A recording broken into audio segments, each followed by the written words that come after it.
Please welcome Christy Lara.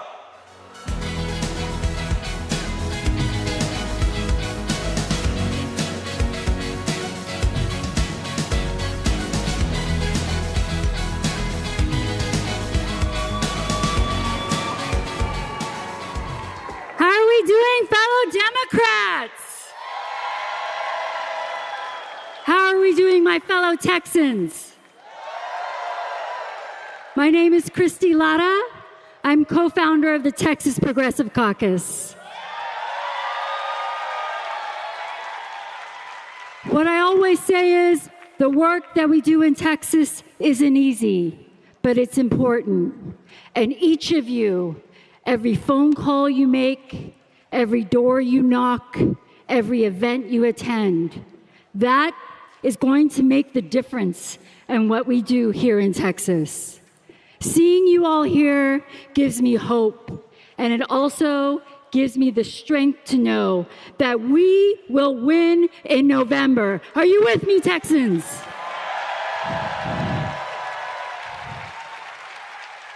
Many people who know me ask me, Christy, how do you keep doing what you're doing? How do you keep fighting in Texas? And I tell them this, my grandmother's name was Esperanza. And Esperanza in English means hope.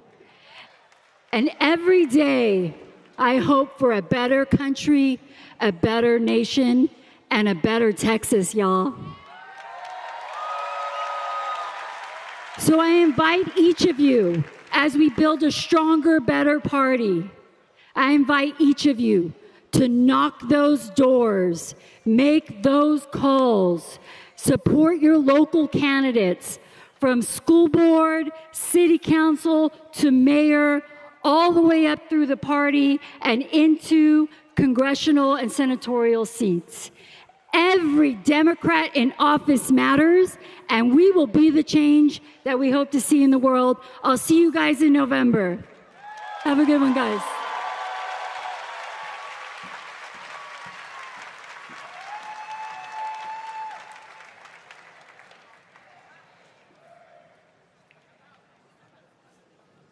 Please welcome Angel Viator Smith.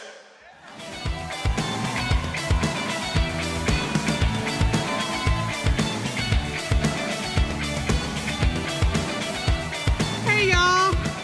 I'm so heartened to see so many of you here today.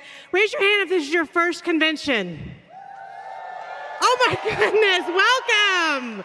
Some of you may know me as the chair of the Texas Progressive Caucus, but one thing I want you to know about me, thank you, is that my first convention was only 8 years ago.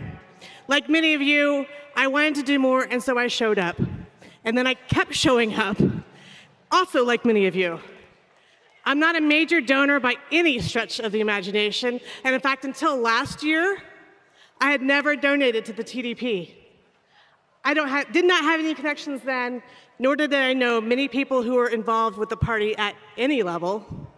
What I did know was that I had to do my part to make things better for all of us in Texas.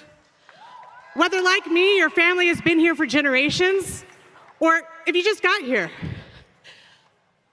We all have in common the drive to lead this state towards a brighter future because make no mistake, everyone in this room, whether you realize it or not, being a state delegate makes you a leader in your community. And it's now our job to go out and lead our communities by continuing to show up, continue listening, really listening to our neighbors and working together to find solutions. If everyone in this room goes out and does this, we will find the unity we need to win in November. Because while all of our communities are strong, as my children's public school motto says, we are stronger together. The focus on unity, on the fact that we can and should unite against common shared economic grievances like stagnant wages, corporate influence, and the need for universal health care, is what makes our guest speaker so special. For decades, he has asked us to look past partisan and cultural differences, to stand up for the working majority. And that's something we can all agree on. So let's get to work.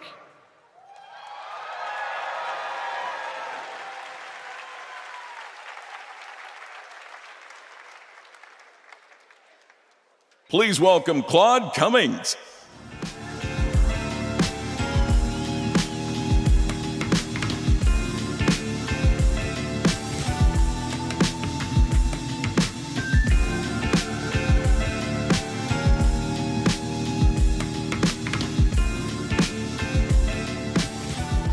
Thank you very much. When we fight, great. Thank you so much to Chairman Kendall Scudder for inviting me to speak and the organizers of this incredible convention. This is something of a homecoming address for me. I've spoken in other countries and states. However, this is my first time as international president of CWA speaking to a crowd this large in Texas. Thank you for that honor. I also want to thank the AFL-CIO State President Leonard Aguilar. He has been a good friend and a tireless voice for working class people, both here in Texas and across the country. He has spent a great deal of time at the Texas State Capitol fighting for legislation to improve the lives, and he is a prime example of why labor is at the heart of this coalition, because working people are its heart. So let's give President Aguilar a round of applause. I will also acknowledge our military currently serving, our veterans wherever I can. So if you are, would you please stand? Let's give you a round of applause.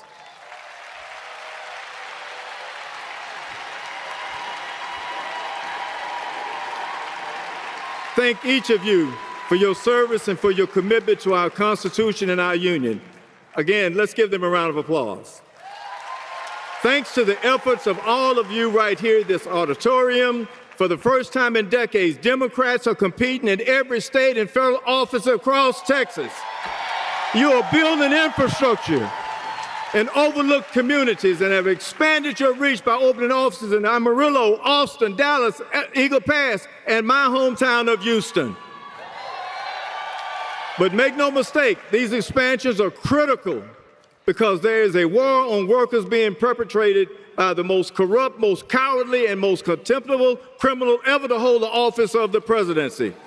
Donald Trump and his billionaire buddies have laid waste to the working class and will not stop until their control of our political system and our lives is absolute. We have seen cuts to Medicaid and SNAP, cuts to the Affordable Health Care Act, cuts to medical research funding and food safety. And the single biggest union-busting action in American history, Trump terminated the union contracts of nearly 1 million fellow workers and allowed his friend Elon Musk free rein to further decimate federal jobs and programs. Trump campaigned as the president of peace, but he has since abducted the leaders of Venezuela, is currently starving the people of Cuba, and has lost a war of desperation in Iran to the tune of $300 billion. His war has hit working people the hardest. We feel the pain at the pump. Food is more expensive. Medicine is more expensive. Owning a home is out of reach for an entire generation, and birth rates are plummeting because few can afford to raise children. But Texas Democrats have a chance this year to make strides up and down the ballot like we haven't been able to do in decades. We have tremendous candidates leading us at the top of the ticket, and Gina Hinojosa for governor and James Tallarico for Senate. They're getting voters excited with compelling messages. I'm confident that we're going to make tremendous strides in the legislature as well, and if we all work hard, we have the chance to even take back the House. You know, Governor Abbott and other Trump enablers thought they were going to rig the maps to pick up 5 seats in the U.S. House to save them from the backlash that's coming against all their corruption and mismanagement. I'll tell you what, 5 seats is not going to happen, period. Some of their incumbents may even start to worry about what they've seen in motion. And given how badly Abbott and his allies have mismanaged the state, it's all the more important that we win more local offices to push back against the corruption and the chaos. This year, we're going to do that. But in order to elect candidates who are going to stand up for our rights, our communities, and our livelihoods, we all need to stand together over the coming months to make sure that they cannot divide us and they cannot defeat us. I cannot stress enough how important our solidarity and our unity are to the process of winning in November. We know what happens when we work together, and we know exactly what will happen if we are fighting among ourselves, sniping at each other, and undermining our work. If you take nothing else away from this speech, I ask you to remember this: The enemy is not in the room. Turn to your neighbor and say, you are not the enemy. That statement is 100% correct. Our enemies are our naysayers, the throwers of rocks and hiders of hands, those driven by greed and personal glory over the common good. We are called to remember our values and to aspire to inspire. Now we can inspire dread and anger and selfishness, or we can choose to inspire courage, hope, and determination. When I see our political activists and legislators working with our labor activists and communities, that inspires me. And if you're like me, you need more of that, especially right now. So I'm calling on each of you to focus on our values, work toward our common goals, and remember, the enemy is not in this room. Our focus should be on the working people we serve, the lives we are able to change, and the future we are striving to build. So we must now focus on spreading the truth instead of fiction, on coalition building and coordination, on class consciousness and worker solidarity, on economic justice and social justice. I can speak for the labor movement as a whole when I say we will do everything in our power to turn out to vote in the coming midterm elections and to put pro-worker, pro-people candidates in power that will choose workers over wealth. We will focus down ballot on governors, state senators, and elected and local electeds. We will continue to have the one-on-one conversation with voters that only unions can have at scale. We intend to knock on more doors than ever before, make more phone calls, hand out more flowers, run digital programs to reach millions more voters and give them the power to stop the insanity currently affecting our political system. Our unity is powerful, more powerful than the bullies and the billionaires. We are seeing this in political elections across the country as union-backed people-first candidates, many of them union members themselves, are winning races in places we've never seen progressives before. Now's the time to demand more. We are not going back. Say we're not going back. We are called to focus our faith and even our fear on a single goal, freedom. So you will still believe in democracy. If you still believe in democracy, I'm asking you to stand up. If you still believe in the rule of law, stand with me. If you still believe in the power of unity, I need you to say it with me. When we fight, when we fight, when we fight, when we fight, God bless all of you. Together, we will win.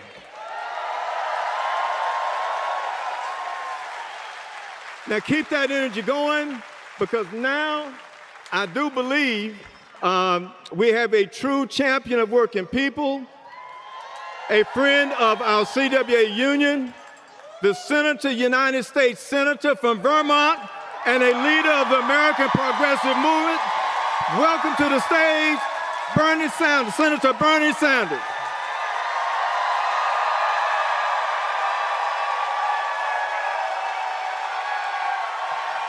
Now, welcome State Representative Christina Morales. The Texas Tribune ranked her as the most liberal member of the entire Texas House during the 89th session. Give her a warm welcome.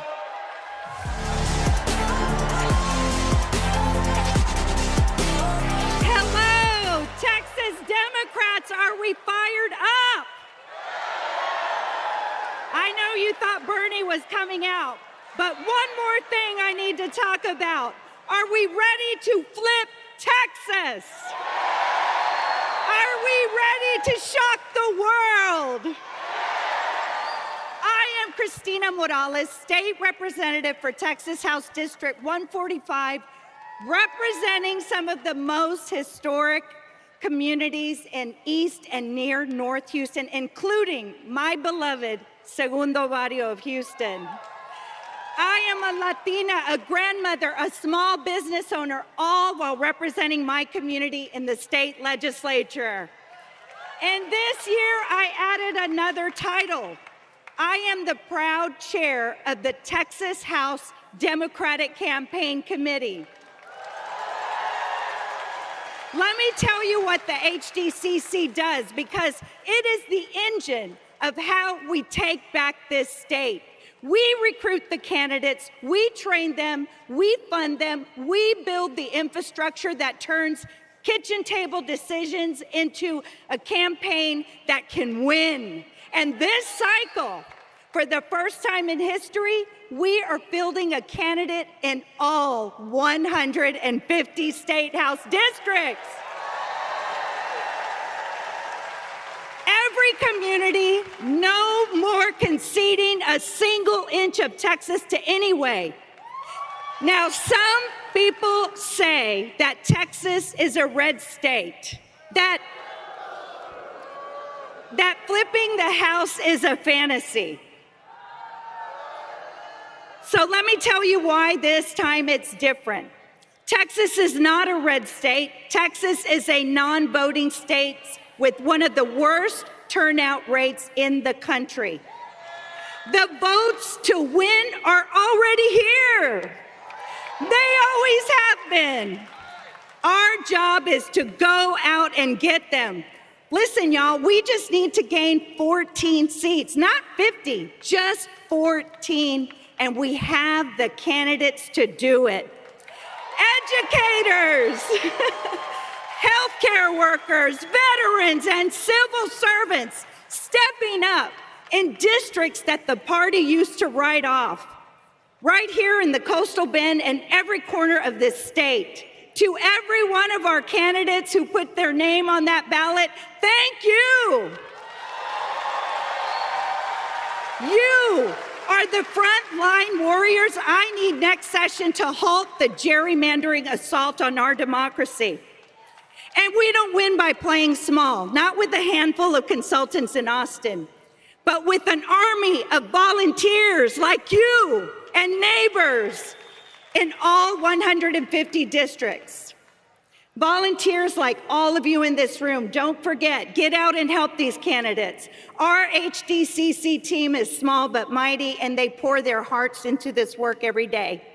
I too was not considered a likely candidate for public office. Listen, y'all, my small business is the Morales Funeral Home. Yep, I'm a funeral director.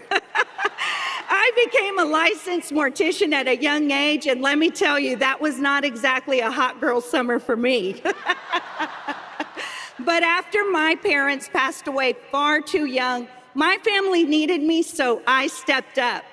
My grandparents, Felix and Angelina Morales, came from South Texas, right around here, to Houston's 2nd Ward to give the Mexican-American community of East Houston something it was denied, a dignified burial.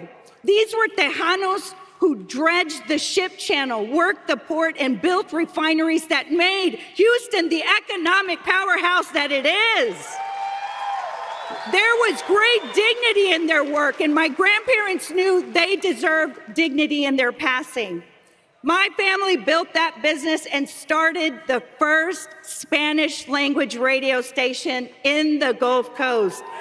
Heard from Houston all the way down here to the Coastal Bend, and we did it with no one in power who looked like us. No Latino represented that area in Congress until 2019.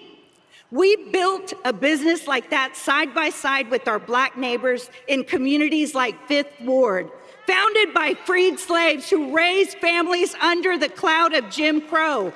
Black and brown, we built this state together. It was not easy, but you could build a life, and the opportunity was still there. We grew up believing that if you worked hard, you could get ahead. But for too many families, that promise started slipping away. And it didn't just happen. While working families lost ground, a handful of billionaires, and now even a trillionaire, rigged the rules to take more and more for themselves. But that's the fight our keynote speaker has named more clearly than anyone. A fight against oligarchy is the idea that this country belongs to the billionaires and the rest of us just live in it. So listen, in 2019, I ran for office inspired by my grandparents and by the words of a movement of someone else, a Tio of sorts. Tio Bernie, yes. Respecting the worker and the dignity of work is why I am so honored to introduce our keynote speaker. No one in modern American politics has championed workers more than the senator from Vermont. He is leading the fight against oligarchs who believe the system should not just work for them, but belong to them. The billionaires and even the new trillionaire. And he knows the biggest electoral prize in the country is right here in Texas. Bernie has said it himself, and he's right. There is no reason Texas should not be one of the most progressive states in America. Not a red state, not even a purple state, a state where working people organized and turned out and finally hold the power. Texas Democrats, help me welcome Senator Bernie Sanders.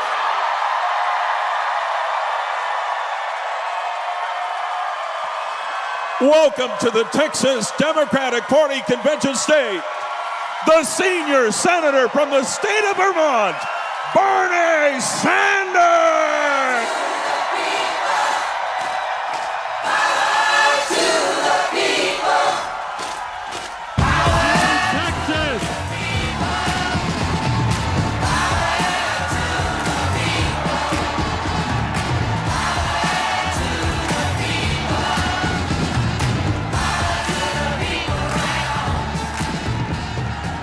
Thank you. Let me begin by congratulating Texas Democrats and Party Chair Kendall Scudder for doing exactly what must be done.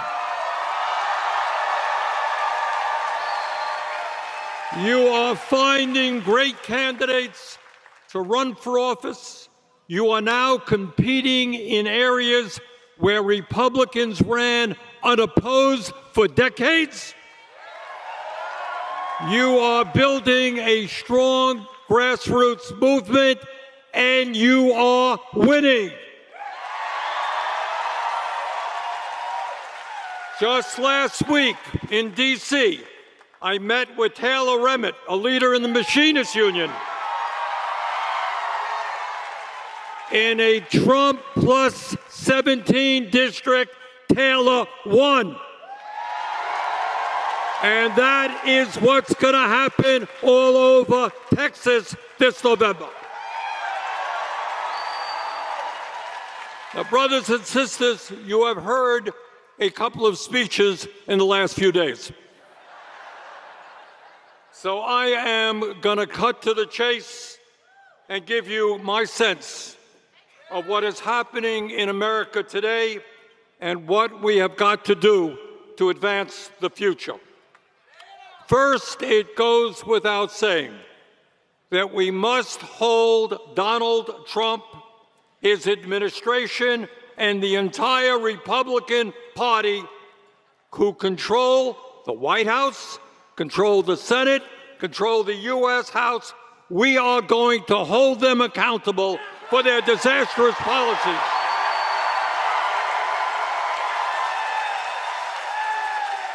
These policies have devastated working families in Texas, in Vermont, and all over the country. We are going to hold them to account.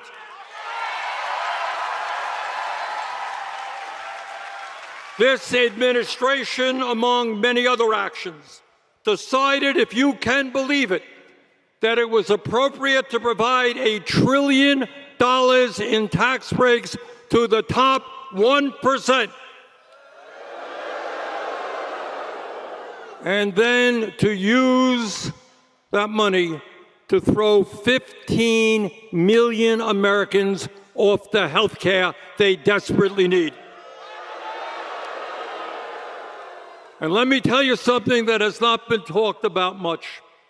When you throw 15 million people off health care, when people can't get to a doctor when they should, people by the thousands are going to die from that horrendous decision. And that is why, together, we're going to roll it back.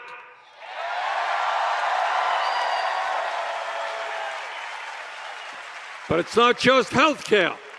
Trump administration made the largest cuts to education in American history.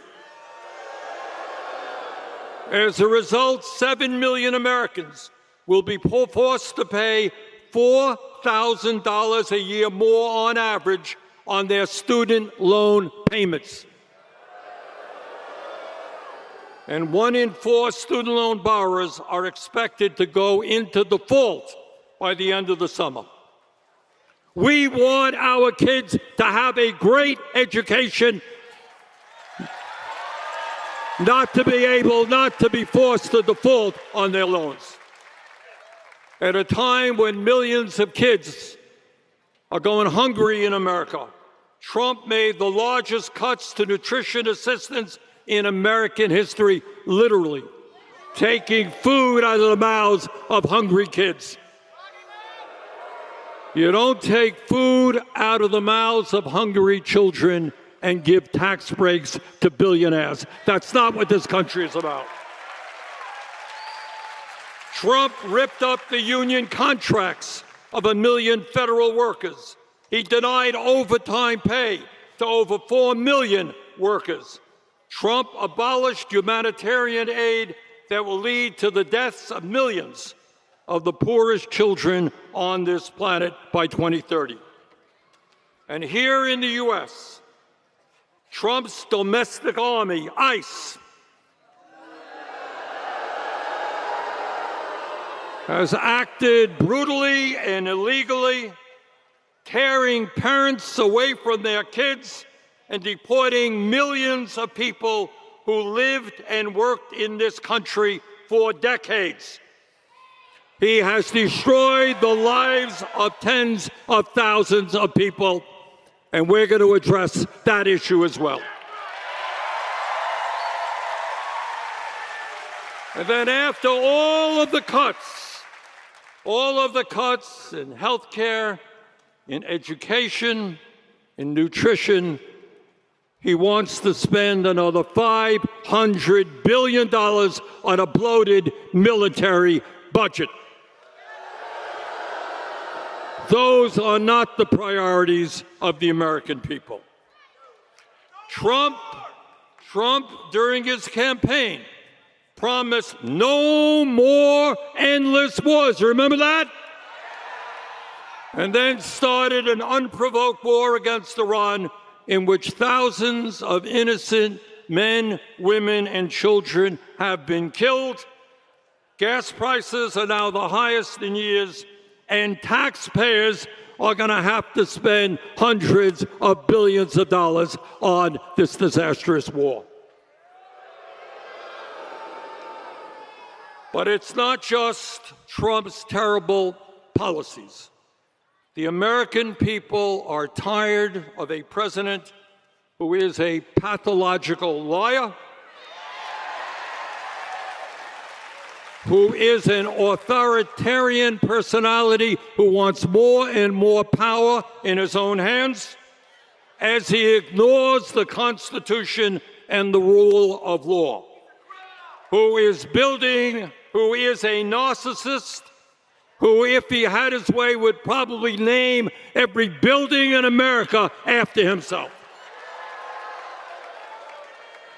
who is a kleptocrat, corrupt kleptocrat, who accepts a $400 million luxury plane from Qatar and then makes deals with countries in the Middle East and around the world which benefit his family's wealth.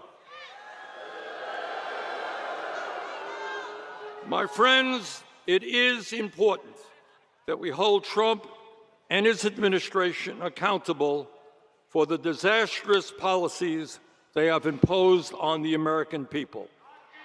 But I have to tell you, that is not enough. It is not enough to be anti-Trump and to simply campaign against Trump. The American people are hurting. They want to know what, in fact, is going on in this crazy and unprecedented moment in American history. They want to know what the Democratic Party stands for and what the Democratic Party is going to do to improve their lives when it gains power.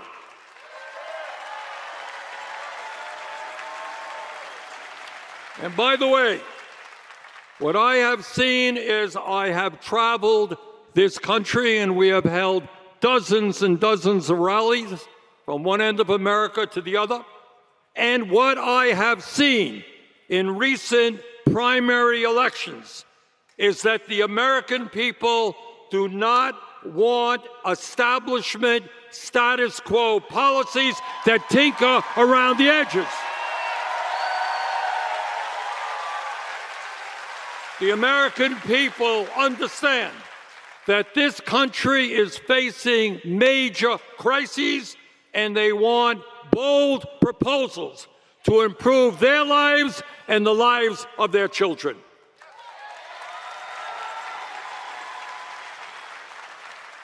So let me do something this evening that is radical. You ready for a radical idea? All right. Are you really ready? I'm going to tell you the truth. I'm going to tell you some stuff that you don't see in the corporate media and you hear very rarely in the halls of Congress. And that is that while the vast majority of the American people are struggling to put food on the table, pay for health care, pay for housing, pay for child care and education, the wealthiest people in our country have never, ever had it so good. In fact, never before in American history have so few people held so much wealth and so much power. A quick history lesson. You all remember we studied in high school the Gilded Age. You remember that? It was the age of Rockefeller, J.P. Morgan, Jay Gould, and Carnegie, and these guys were very, very, very rich. It turns out that today, when you look at the people at the top of the economic ladder, the very few, the concentration of wealth in America today is 4 times greater than it was during the Gilded Age. 4 times greater. And that disparity is getting worse. After receiving the largest tax break in history from Trump, some 900 billionaires in our country became $2.2 trillion richer. 900 people since Trump is in office, $2.2 trillion richer. In other words, the gap between the very, very rich and everybody else is getting wider and wider. Never before in our history have we had as much income and wealth inequality as we have today. Today, the top 1% owns more wealth than the bottom 93%. Today, one man, Elon Musk, a trillionaire,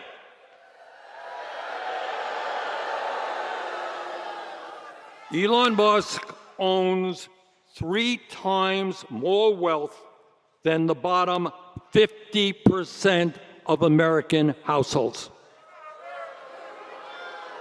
Did you understand what I just said?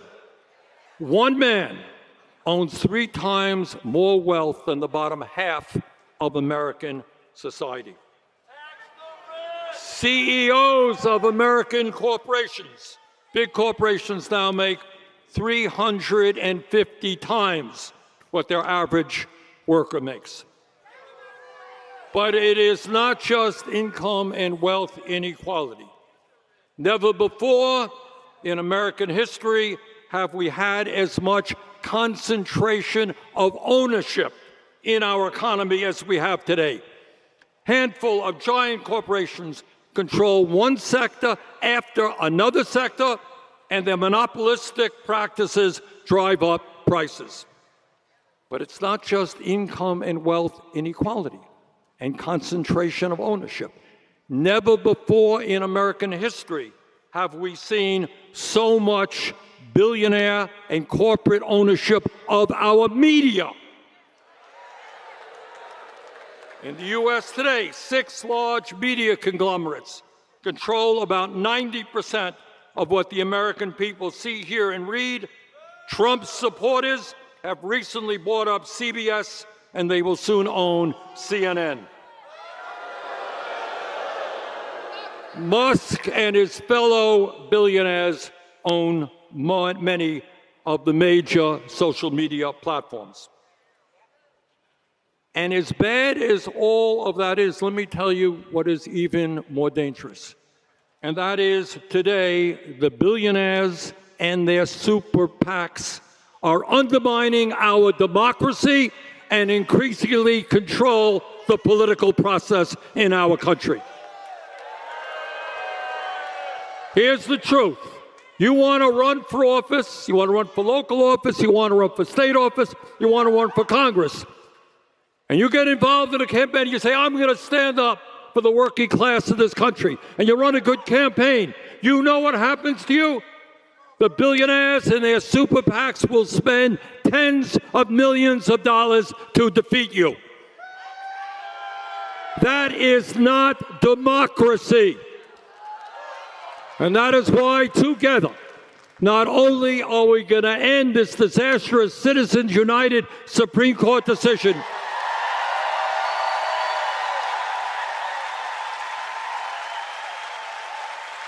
but we're going to get super PACs out of the political process.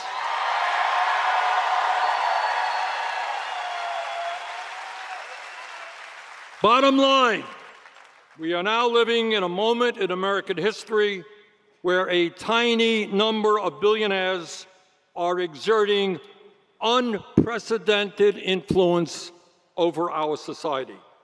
And let me tell you something, these are not nice guys. They are extremely greedy and ruthless and will do anything they can to accumulate even more wealth and power. You might think that if you had $10 billion, that might be enough. Not for these guys. They want more and more and more, and they will step on anyone, in order to achieve their goals. And while the very richest people in this country become richer, what is going on with the American working class? And I think all of you know the answer. Today, in the richest country on earth, 60% of our people are living paycheck to paycheck. I grew up in a family that lived paycheck to paycheck, and many of you grew up in families that struggled economically as well. And let me just tell you what that means in today's world. It means that while the wealthy can afford the best health care in the world, they can go to any doctor they want, any hospital, get any experimental medicine if they need to. 85 million Americans are uninsured or underinsured. 500,000 go bankrupt from medically related debt. It means that if you are uninsured or underinsured, you hesitate to go to a doctor when you get sick. And what happens when you don't go to a doctor when you should? That's right. You die. And every year in America, some 60,000 people die unnecessarily because they didn't get to a doctor when they should. And it means that because we have a healthcare system controlled by the insurance companies and drug companies, we pay by far the highest prices in the world for health care and for prescription drugs. In the richest country on earth, we are the only major nation not to guarantee health care to every man, woman, and child. So that's health care, basic necessity of life. What about housing? Most of us would like a roof over our heads. It means that while Jeff Bezos can own 14 mansions around the world and other multi-billionaires can buy their own islands, some 800,000 Americans are homeless and 20 million households are spending 50% or more of their limited incomes on housing. It means that young people today, unless we change it, will own their first homes 12 years later than their parents did, not until they reach the age of 40. And what about our kids? You know, I hear all these politicians, they love America, they stand in front of the kids. In America today, we are failing working class children. Today in America, if you can believe it, we have the highest rate of childhood poverty of any major country. Millions of our families cannot afford childcare, cannot afford to get a higher education for their kids. And how do we treat our seniors? Our parents, the people who raised us, the people who built this country, the people who fought in our wars. How do we treat them? Well, today in America, 1 out of 3 seniors is struggling economically, and 20% of seniors are trying to live on $15,000 a year or less.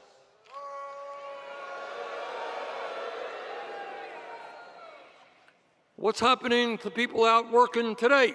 Well, despite huge advancements in technology and worker productivity, the average worker, important to understand, today makes nearly $30 a week less than he or she did 53 years ago. Got that?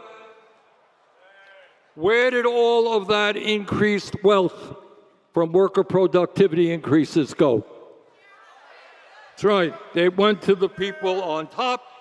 According to the Rand Corporation, since 1975, nearly $80 trillion in wealth has been redistributed from the bottom 90% to the top 1%.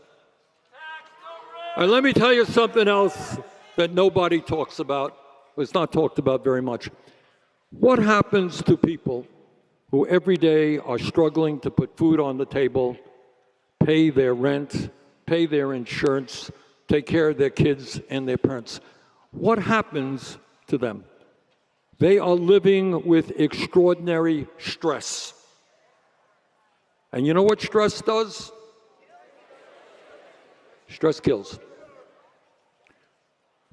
When every day you have to struggle to keep your family going, it takes a toll on your body and it takes a toll on you mentally. And the reality is that working class families, lower income people, live shorter lives than they should. 6 years. They die 6 years earlier than the wealthy. You understand what I'm saying here? In other words, being working class in America is a death sentence. People are struggling so hard just to stay alive that their bodies and their minds are being destroyed.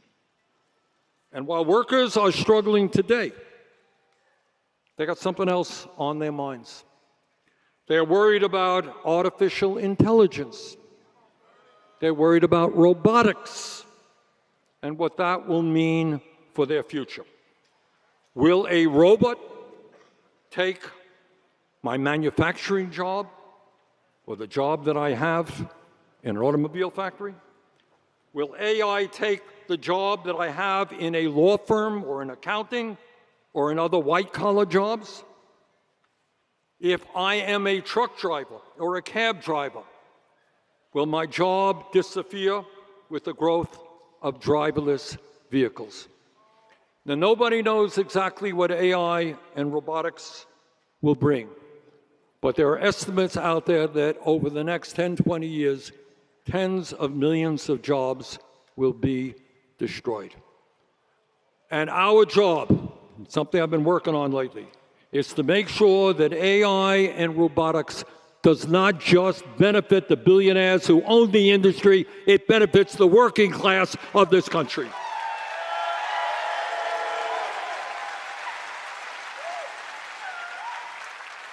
So that is where we are. Those are some of the issues that people are staying up nights, worrying about, fearing. But let me tell you now, and let me suggest to you, that in the midst of all of these crises, let me tell you what, just a few of the things that I believe we should be doing when Democrats regain control over the House and the Senate. And I won't go through a whole litany and a laundry list here, but I just want to talk about some of the major ones. Whether the billionaire class likes it or not, we're going to overturn this disastrous Citizens United Supreme Court decision.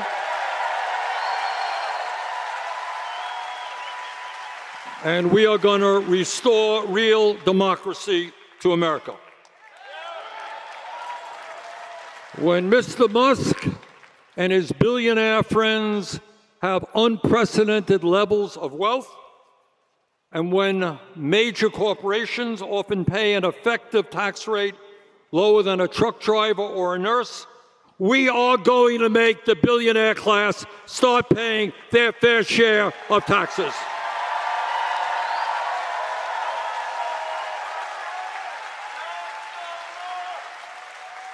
And when so many of our people are uninsured or underinsured, we're going to end the disgrace of being the only major country on earth without a national health care program. We are going to pass Medicare for all.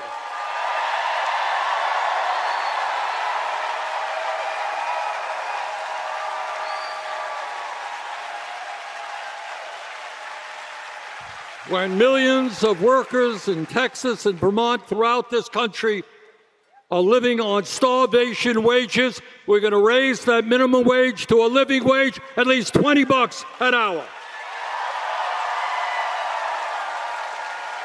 And when millions of workers want to join unions, we're going to make it easier for them to do that and stop the unconstitutional actions of corporations.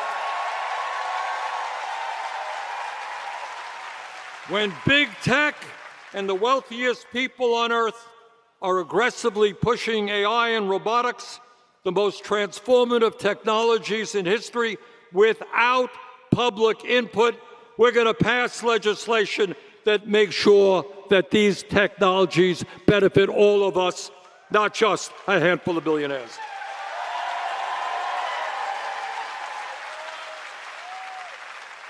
And when so many people in America are homeless or paying 50% or more of their limited incomes on housing, we are going to fight for a freeze on rents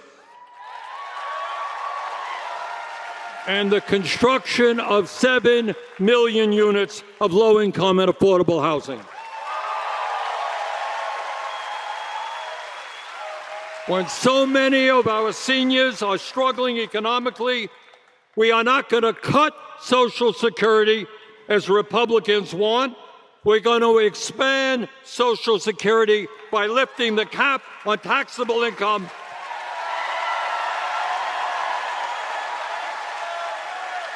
And we're going to bring back traditional pension plans so that every senior in America can retire with dignity and security.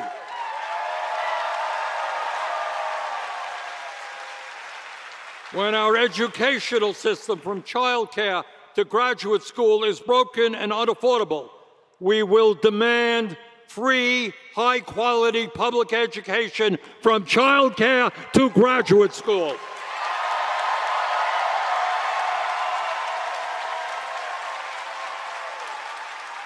And we're going to attract the best and the brightest young people into the teaching profession by making sure no teacher in America earns less than $60,000 a year.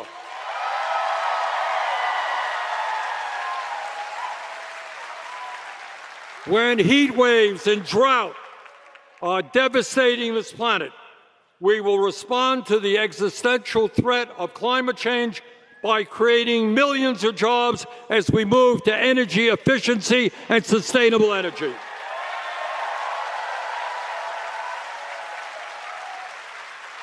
We will end a foreign policy which is immoral and ineffective, and a military budget of well over $1 trillion a year.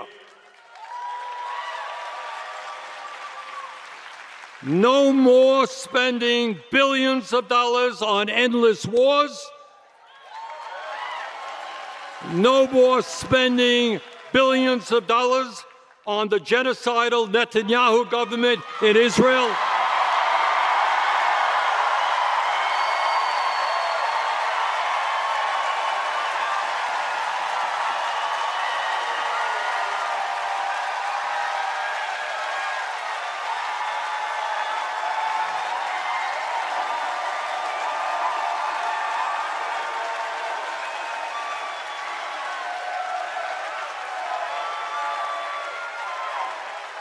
No more support, because we believe in democracy. No more support for the cruel dictatorships in Saudi Arabia, the UAE, Qatar, and elsewhere. Bottom line, let's start investing in the American people, not the war machine.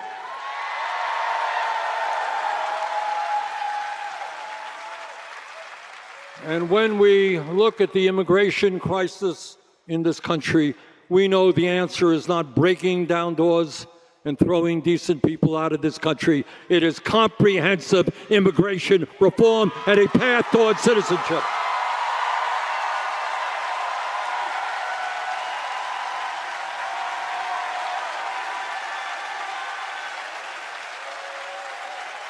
My friends, the political reality of the moment is that the oligarchs and the billionaires have endless amounts of money to spend on campaigns and on politics. Can't deny it. We will never outspend them. They got huge amounts of money. But the way we defeat them, and we are seeing it now, not just in New York, but all over this country, is when ordinary people get involved in the political process, which is what you are leading us here in Texas.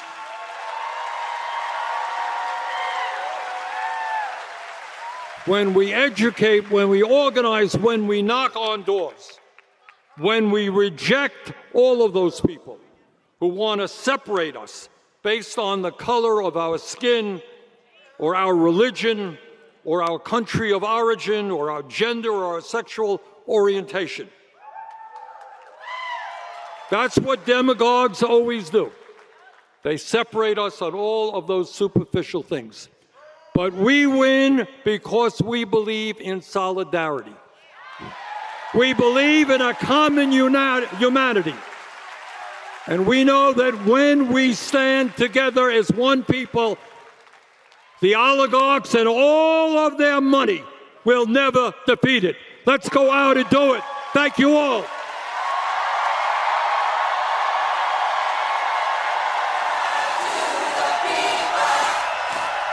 Thank you.